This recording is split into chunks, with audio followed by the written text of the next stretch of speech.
Hello mga kabibig! Welcome back sa ating bagong YouTube channel. Ito ang pinakamaingay na YouTuber sa balat ng YouTube.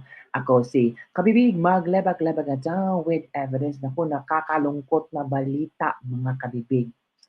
Hindi ko, I don't know kung maniniwala ba kayo or totoo ba ito, pero sa latest survey ng Tanggiri Kabibig, VP Sara natalo sa latest trust ratings at satisfaction rating. Martin Romualdez at PBBM ang nangunguna na. Oo, nilampaso si VP Sara mga kabibig. Naniniwala ba kayo sa ratings na ito? Parang nadududa ako. Sa lahat ng highest official, kay VP Sara lang talaga ang bumaba ang trust rating at satisfaction rating. Kay BBM, kay Martin, kay Chief Escudero, at yung Chief Justice, tumaas. Imagine mo, diba? Nakakalirki lang, nakakalula tingnan, nakakagigil, nakakagalit. Mind conditioning lang ba na para lalong magalit ang mga tao, na lalong magsabi ng mga tao, ay oo nga no, bumaba talaga ang trust rating ni Sarah kasi ang malbitan niya. Kasi ang sama ng ugali niya. Oo. Pero ito kabibig, gusto ko lang ipakita sa inyo yung report ng trust rating at survey. Mga survey-survey nila ba? Alerki, ano kaya ang iyong reaction dito mga kabibig mo? Ito oh, ito na i-share sa inyo ha. Kasi pinag-uusapan talaga to. O, ito na. Hintayin nyo lang ha, konti. Kasi naglalalaglag. Ito yun oh. Satisfaction rating of top government officials. This was October 16 to 19, 2024. Tingnan nyo ha. Ito yung top government official. Kay BBM, 46.9. Kay VP Sara, 48.0. Ka Martin, 46.8. Kang Gismundo, 39.1. Kang Escudero, 52.0. Tingnan nyo ha. Ano ha? Marami ang dissatisfied kay VP Sara. Kay BBM ko no, ang dissatisfaction rate 32.2. Madami daw ang dissatisfied. Ang ayaw kay VP Sara 35.9. Kay Martin 25 lang ang dissatisfaction rating ni Martin Romualdez. Imagine mo, 25 lang. Kay VP Sara 35, mas mataas pa ang dissatisfaction rating ni VP Sara. It means bumaba daw di umano ang satisfaction rating ni VP Sara. Ang trust rating ha, yan natin trust rating kabibigan. Kasi kung bumaba ang satisfaction rating, ito yung trust rating. Tingnan nyo. Trust rating ha, mataas na si BBM, 59.3.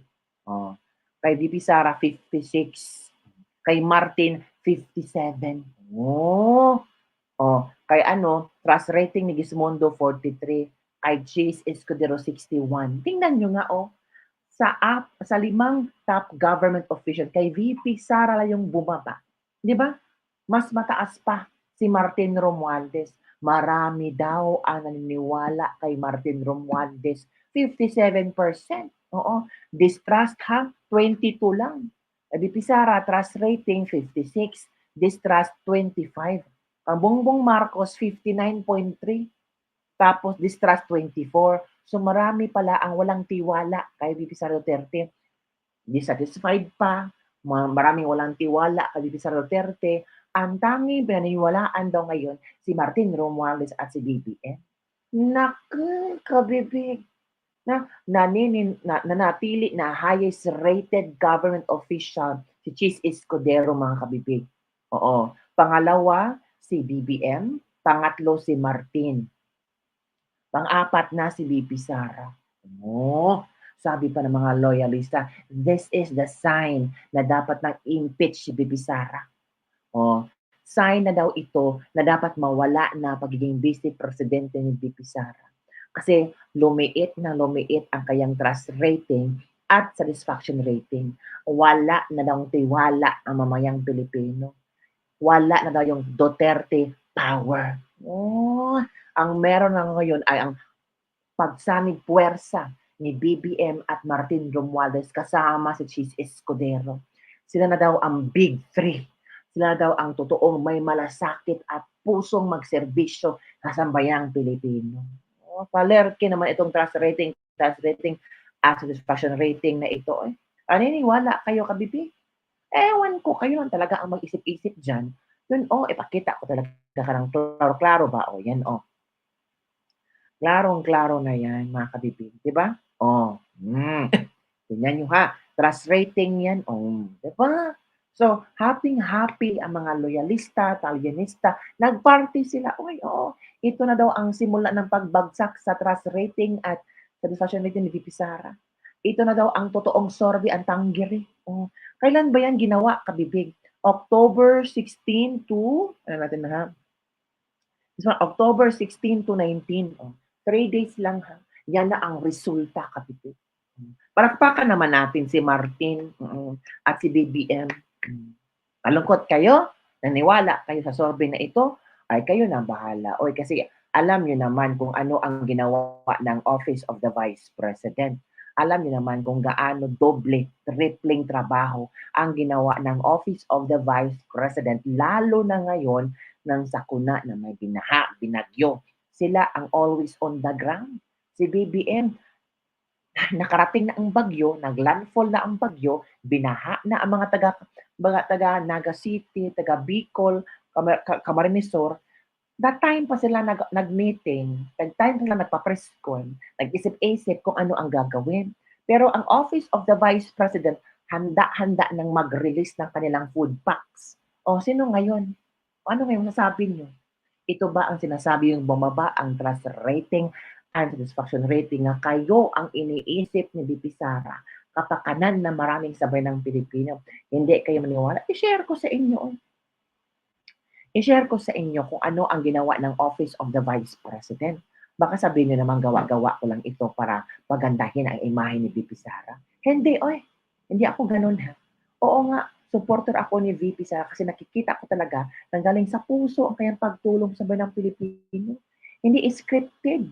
Oo. Hindi namimigay ng ayuda na 5,000. Hindi, ganun ang VP Sara. Oo. Meron ba kayo nakita na si VP Sara ay nagbigay ng ng pera? Ito tulong sa mga apektadong pamilya sa Batangas. May pagmumukha ba ni VP Sara diyan? Nakita nyo? Pagmukha ni VP Sara?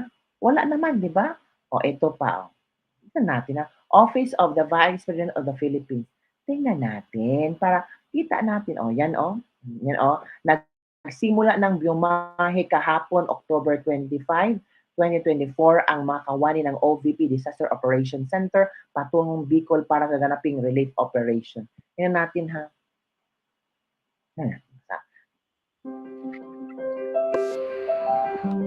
Yan mga kabibig. Kita natin ha ang pagbiyahe nila mga kabibig. Yan. Yan ang tunay na serbisyo kahit baha sinusuong nila para lang mabigyan ng panandali ang tulong sa hindi naman agad-agad na matulungan natin. Bandang 8:03 PM nakarating na ang OVP DOCT team sa Bicolandia. Bicol. Agad-agad nandyan ang OVP, 'di ba? Ang tinatawag diyan kabibig, palaging on the ground. Nandyan ba si BP Sara? Bakit pupunta si BP Sara diyan? Kasi yung sinasabi ng iba, hinahanap si BP Sara. Alam naman ng gagawin ng OVP kung ano ang mandato ni BP Sara. Hindi naman pa-epal si BP Sara na kailangan makita ang kanyang pagmumukha, na kailangan mag-picture-picture, na sabihin talaga na ginagawa niya ang kanyang trabaho.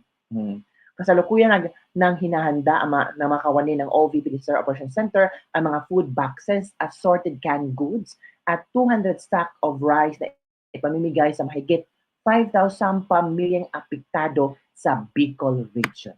Yan. Tapos, sabihin sa sorbe na, VP Sara, bumaba talaga ang satisfaction rating at trust rating. Talagang wala na kabibig. VP Sara, wala na. Talaga ba? Wala na si VP Sara. Hindi na siya powerful. Hindi naman ibig sabihin na VP Sara, sinasabi nga powerful. Hindi naman. Ang gusto lang ni VP Sara pa na matulungan at maipahatid sa ating lahat na Ang serbisyo ay para sa bayan ng Pilipino. Walang pinipili, oy. Yan, mga kabibig. So, I'm very happy na nakikita ko na ang OVP ay palaging nandiyan, 'di ba? Sobra. OVP, Disaster Operations Center. Grabe. As in, alam nyo, hindi ang OVP o hindi si VP Sara ang nag-post ng mga videos ba, kundi yung mga taong nakikita, kundi yung mga taong nakaranas kung paano at ah, ano ang ginawa ng Office of the Vice President para matulungan sila. O eto ha, i-share ko sa inyo ang mga video ito na kung saan makikita niyo ang ginawa ng Office of the Vice President. Kahit mababa ang trust rating, ang satisfaction rating, ginagawa pa rin nila ang kanilang trabaho. Ganun talaga mga kapitiko. Yung iba kasi, gagawin lang nila para tataas yung ratings nila. Mamimigay ng ayuda para tataas ang ratings nila. Hindi naman ganon. Hindi totoong serbisyo. Pambobodol yun. O, ito di ba, no need lumusong sa baha para magpabida. Walang mukha ang mga at pangalan ang ibinigay. Hindi naman kabibig. Yan ang OVP. Oh, meron bang pamumukha ni Sara dyan? Pumunta ba si Bibi Sara para lumusong sa baha para ipakita na talagang tinutulungan niya ang mga tao? Hindi naman Oh, namimigay ba ng 500 pesos? Oh, hindi. Kasi ang Office of the Vice President is well managed. Kung hindi pa ito well managed, ay nako, Bibi Sara ang talagang manguna. Pero well managed ang mga tao dito eh. 'Di ba? And what's the use of VP Sara going out there? Itong mga nasa OVP ay talagang gustong magserbisyo. Tingnan niyo. 'Di ba? Lahat para sa Diyos, bayan at bawat pamilyang Pilipino. Yan ang VP natin lahat. 'Di ba? Nakakalola tingnan. Kabibig, anong tanong mo? Anong laman sa food pack ni Bibi Sara? Kasi yung iba binash kasi yung food pack na laman nila na parang ang baho-baho daw binigay. Talaga ba? Gusto yung malaman kung ano ang laman ng food pack ni Bibi Sara? Maghanap ako ng ebidensya kung ano ang laman ng food pack ni VP Sara. Basta ang alam ko, jasmine rice ang pinimigay ng Office of the Vice President. So siya no jasmine rice. Saan kayo makahanap ng jasmine rice na sa panahon ng sakuna ngayon? Yung normally, binibigay nila NFA rice. Pero kay VP Sara, jasmine rice, mamahaling bigas. Ayaw niya kasi na maramdaman ng mga Pilipinong naghihirap ngayon, binaha pa, kakainin lang ng NFA rice. Nako, eto ang laman ha. Para makita niyo ang laman ng OVP food pack. Ano ang laman ng box? Share ko sa inyo para naman may alam din tayo.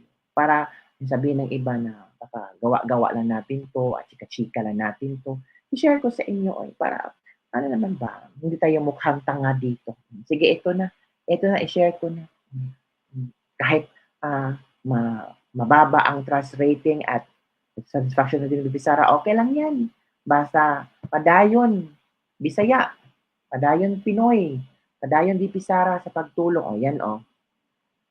May mukha pang ni Bongbong dito. Ano ba yan? Nasira ang aking mood. May mukha pa ni Bongbong dito. Ito yung relief operations. Yan o. Kita niyo naman, talagang lahat ng tao ay tulong-tulong. O, diba? Ang ganda ni ate. In fairness, kahit nag-refill, nag-packing sila, pero happy pa rin mukha. Happy. Yan ang mga mukha sila sa OVP at mga tumutulong. O yan pa yan. Dami mga kabibig. Ito pala yung laman. Social ha. May chinelas, may 3 bottled water, may 2 cups noodles. Yeah, at least for a few days or 1 day or 2 days. Diba? Ang daming laman daw, sabi ng isang netizen. Ang daming laman. Tingnan niyo.